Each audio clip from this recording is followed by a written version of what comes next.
The family had a worst day in my life. Former interpreter for the Canadian Armed Forces, Fawad Ahmadzai fought his way through the gates with his wife and his 4 young children. These are photos he took as he waited for his flight out.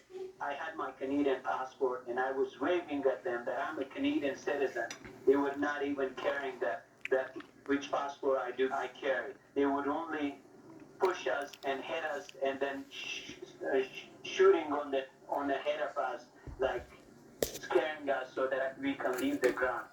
The family boarded a plane shortly after our phone call, though their next stop wasn't clear. All this after scenes of crackdown echoed louder than the Taliban's assurances their draconian measures of the past would not be imposed now. At least 1 person was killed, several others injured, as the Taliban dispersed protesters raising the Afghan flag.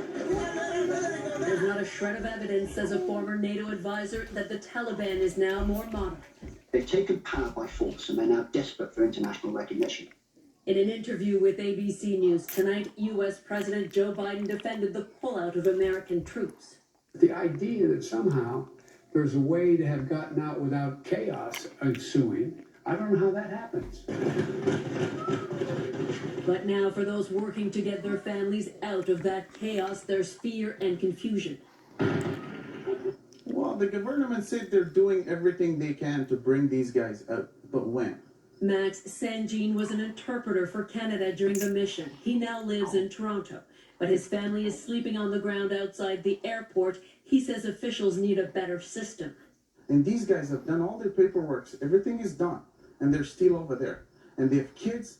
Ottawa says it's working with international partners to pressure the Taliban. We've seen a number of the planes airlifting people out have not been full because the Taliban is preventing people from getting to the airport.